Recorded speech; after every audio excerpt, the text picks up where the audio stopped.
Hello दोस्तों, आज मैं आपको सुनाने जा रही हूँ जादुई गधे की कहानी। इससे पहले हमारे इस प्यारे से चैनल को सब्सक्राइब कीजिए।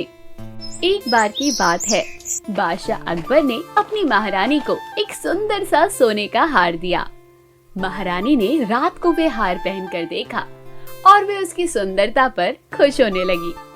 महारानी ने रात होने के बाद वह हार उतार कर अपने कबर्ड में रख दिया। अगले दिन जब वह उठी तो वह हार वहाँ मौजूद नहीं था। इस पर महारानी ने निर्णय लिया कि वह अब बादशाह अकबर के पास जाएगी और इस बात को उन्हें बताएगी।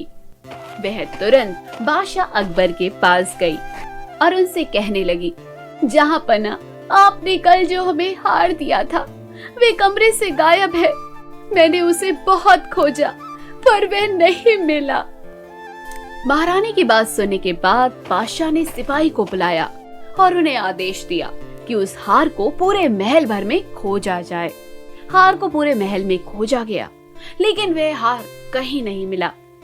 तभी एक सिपाही अकबर के पास आया और उनसे बोला, जहाँ पना, महल में कुछ दिनों से चोरी हो रही है और शायद आपकी महारानी का हार भी चोरी हो गया है।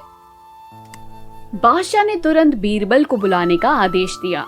बादशाह के आदेश पर बीरबल बादशाह के यहाँ पधारे और उन्होंने बादशाह से पूछा, जहाँ पना, क्या बात है जो आपने मुझे बुलाया? बादशाह अकबर ने बीरबल को चोरी की सारी बातें बताई। कुछ देर तक बीरबल सोचने लगे। फिर उन्होंने बादशाह से कहा, महारानी का कमरा बहुत ही सुरक्षित है और वहाँ बहुत सारे पहरेदार होते हैं। इसका मतलब यह है कि महारानी के कमरे के पास के सिपाही और उनकी दासियों में से कोई एक तो चोर है। बीरबल की बात सुनकर बादशाह अकबर ने उनसे कहा, बीरबल, अगर ऐसी बात है, मेरी आज्ञा है कि तुम जाओ और अपनी कार्रवाई शुरू करो। जहाँपनाह, मुझे कुछ देर के लिए बाहर जाना होगा। मैं जाकर अपने एक दोस्त को लेकर आता हूँ। इस मामले को हल करने में वह मेरी मदद करेगा। मैं आपकी आज्ञा चाहता हूँ। बीरबल ने बादशाह अकबर से आज्ञा मांगी। बीरबल महल से बाहर गए और अपने साथ एक गधे को लेकर आए। बीरबल के साथ गधे को देखकर बादशाह अकबर चौंक गए और उनसे पूछा, बीरबल, ये कैसा मजाक है? तुमने तो मुझसे कहा था कि तुम अपने दोस्त को लाने जा रहे हो, लेकिन ये क्या, तुम अपने साथ तो एक गधा लाए हो। माफ करना जहाँपना, ये मेरा दोस्त है और ये एक मामूली गधा नहीं है। ये गधा खास है क्योंकि इसके अंदर जादुई शक्तियां हैं। ये एक जादुई गधा है। इसकी मदद से हम पता कर सकते हैं कि असली चोर कौन है। बीरबल ने बादशाह अकबर को बताया।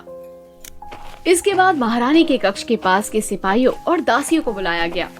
बीरबल ने गधे को पास के कमरे में सबकी आंखों से दूर रखा। ऐसा करने के बाद बीरबल ने सबसे कहा, ये जो गधा है वह एक जादुई गधा है। आप में से जो भी अंदर जाएगा उसे गधे की पूंछ को पकड़ना होगा।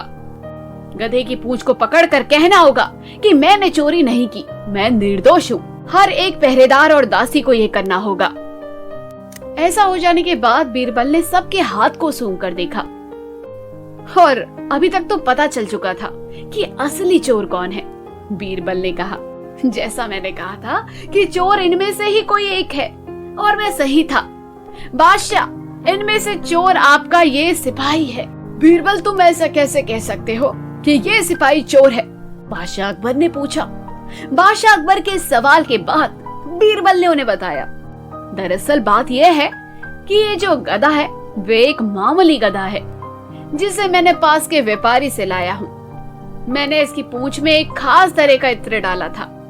जो भी इसकी पूंछ को छूता उसके हाथ में इस इत्र की सुगंध आ जाती। लेकिन इस सिपाही के हाथ में इत्र की सुगंध नहीं आ रही है। इसका मतलब यह है कि इस सिपाही ने गधे की पूंछ को छुआ तक नहीं। उसने ऐसा इसलिए किया था क्योंकि इस सिपाही को डर था कि ऐसा करने से वह पकड़ा जाएगा और इसलिए इसने गधे की पूंछ को नहीं पकड़ा। तो दोस्तों, कहानी यहीं खत्म हुई। कहानी की सीख हमें क्या सिखाती है, आपको समझ आ गई होगी। अगर आपको समझ आ गई है तो कमेंट बॉक्स में हमें कहानी की सीख लिखकर भेजो और हमारे इस प्यारे से चैनल को सब्सक्राइब करो। हमें भी ग्रो करना है, हमें भी आगे बढ़ना है। चैनल को सब्सक्राइब करो, वीडियो को शेयर करो, कमेंट बॉक्स में जरूर कहानी की सीख जरूर लिखना अगर कहानी पूरी सुनी है तो आपने।